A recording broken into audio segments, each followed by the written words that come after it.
Deloville, c'est Madame Jade. Aujourd'hui, je t'explique la semaine 3, la semaine du 25 au 29 mai. Je t'explique le travail que tu dois faire, ceux qui ont le plan de travail numéro 1. Alors, tu dois aller dans ton aide-mémoire à la page 17 et 18. Ton aide-mémoire. Alors, à la page 17, on t'explique les différents angles. Et ici, c'est quelques informations qui sont très importantes. Mais les informations les plus importantes se trouvent à la page 18. Fait qu'on va regarder ensemble le travail que tu as à faire. Fait que dans ton cahier, tu dois faire la page 75, ici. Tu dois donner une paire de segments parallèles. Fait que je t'explique bientôt c'est quoi parallèle, que tu vas trouver dans ton aide-mémoire à la page 18. Tu dois aussi faire la page 76, le numéro 4, 5 et 6. En fait, on doit encercler les paires de droites perpendiculaires, ce que tu trouves à la page 18, l'explication. Et aussi la même chose, prolonge les droites et indique celles qui sont parallèles. Fait que je vais t'expliquer c'est quoi parallèle aussi. C'est expliqué à la page 18 dans ton aide-mémoire. Et ici, trace une perpendiculaire aux droites D1 et au D2. Je vais t'expliquer aussi c'est quoi perpendiculaire. Alors, on commence. Je vais aller à l'aide de mémoire. Alors, des droites parallèles. Les droites sont parallèles si elles ne sont pas coupées. Elles n'ont pas donc aucun point commun. La distance entre les deux droites parallèles ne varie pas. Fait que c'est deux lignes qui ne se touchent jamais. Et si on les prolonge, ça veut dire si je la continue et si je continue l'autre ligne, ils ne se toucheront jamais. Alors, ça veut dire qu'ils ont toujours la même distance entre les deux lignes. Alors, on dit des droites parallèles, parce que la ligne, elle est droite. On dit une droite parallèle. Perpendiculaire, c'est deux droites. Fait une droite ici, une droite ici. Elles sont, si elles se coupent en angle droit, ça veut dire qu'on a une ligne qui est droite et une ligne qui est dans le sens opposé, qui forme un angle ici qu'on peut voir par le petit carré noir, un angle droit. Alors si c'est 90 degrés ici, alors c'est perpendiculaire. Si par exemple, on voit bien que ce n'est pas un petit carré, ce n'est pas droit, 90 degrés, alors on appelle ça des droites séquentes. Une droite donc, qui est coupée par une autre droite. Alors, tu es à mesure maintenant de faire la page 75 et 76. La page 77, tu dois seulement faire le numéro 8. Alors, tu dois trouver les angles alternes internes, les angles alternes externes et les angles correspondants. Oh, mais Madame Jeanne, je ne sais pas c'est quoi. Alors, je t'explique. Il y a sur ta feuille un lien que tu peux aller sur Alloprof. Allons-y. Alors, tu as Alloprof. Regarde bien. Angle alterne interne. Tu vas juste cliquer dessus, ça va t'expliquer. Même chose, alterne externe. Et tu as même correspondant. Alors, je t'y emmène. Les angles alterne interne. Et aussi alterne externe. Correspondant. Mais là, j'ai trouvé encore mieux que des explications, des vidéos. Alors, je te laisse regarder cette vidéo qui explique les angles alternes internes et externes. Voici deux droites, D et D', coupées par une séquente, la droite S. Une séquente est simplement une droite qui coupe une ou plusieurs autres droites. À chaque fois que deux droites sont coupées par une séquente, il y a deux paires d'angles alternes internes et deux paires d'angles alternes externes qui apparaissent. Mais où se cachent-ils? Ces deux angles, par exemple, sont-ils alternes internes? Pour le savoir, on va passer en revue les trois caractéristiques communes à tous les angles alternes internes qui peuplent la planète Terre. Première caractéristique, deux angles alternes internes sont toujours à l'intérieur des deux droites coupées par la séquente. L'intérieur des deux droites est la zone en bleu. Les deux angles sont situés à l'intérieur. La première caractéristique est donc validée. Deuxième caractéristique, deux angles alternes internes ne sont jamais du même côté de la séquente. L'un des angles est à gauche de la séquente, l'autre à droite. Parfait. La deuxième caractéristique est validée. Troisième et dernière caractéristique, deux angles alternes internes n'ont pas le même sommet. On voit ici clairement que le sommet des angles est différent.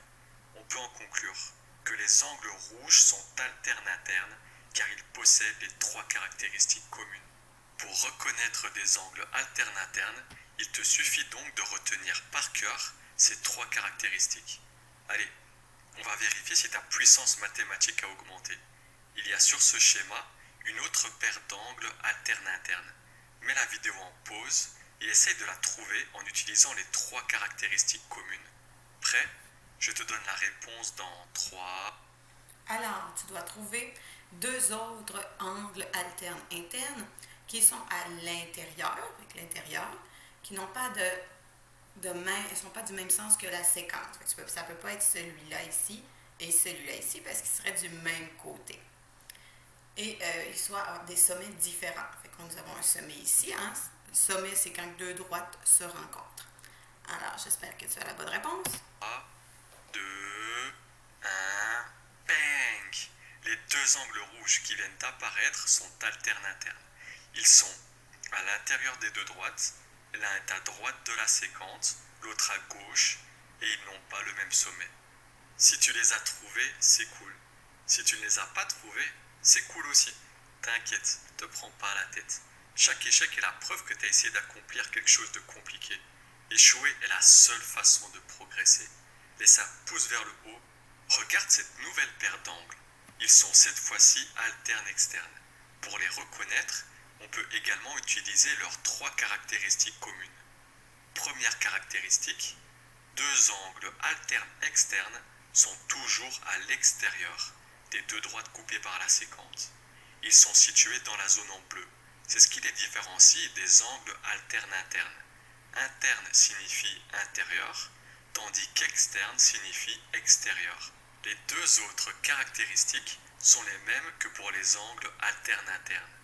Deux angles alternes externes ne sont jamais du même côté de la séquente. L'un est à gauche, l'autre à droite. Enfin, deux angles alternes externes n'ont pas le même sommet. Les angles rouges possèdent ces trois caractéristiques. Ce sont donc des angles alternes externes. Il existe sur ce schéma deux autres angles alternes externes. Mets la vidéo en pause et essaye de les trouver. 3. Alors, cette fois-ci, hein, on a les externes, fait que c'est à l'extérieur. L'extérieur, c'est ici et ici. Et non pas du même côté. Alors, fait que ça ici et ça ici, ce serait du même côté. Alors, ça ne pourrait pas être ça. Et les sommets, encore une fois, croisement entre deux droites. Essaie de trouver ta réponse. 2, 1.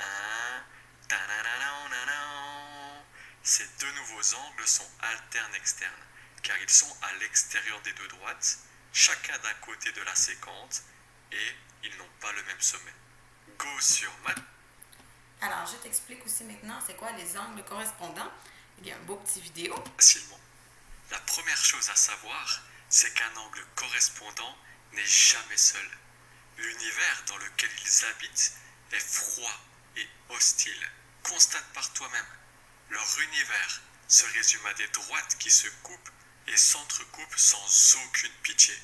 Pour faire face à toute cette cruauté, les angles correspondants se baladent toujours deux par deux.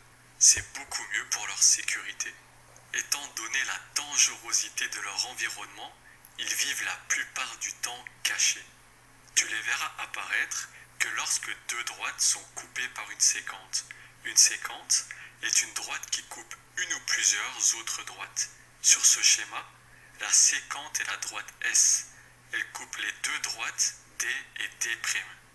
À chaque fois que deux droites sont coupées par une séquente, quatre paires d'angles correspondants apparaissent. Mais comment les reconnaître? Car à force de vivre dans la peur, les angles correspondants sont passés maîtres dans l'art du camouflage. Pour les trouver facilement, tu as besoin uniquement de connaître les 3 caractéristiques communes à toutes les paires d'angles correspondants.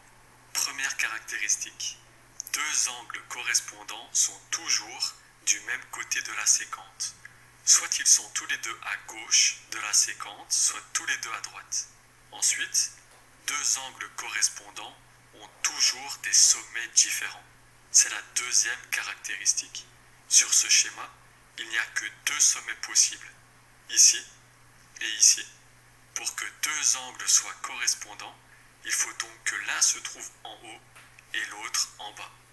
Troisième caractéristique, 2 angles sont correspondants si l'un des angles se trouve à l'intérieur des 2 droites, coupées par la séquence, tandis que l'autre se trouve à l'extérieur des 2 droites.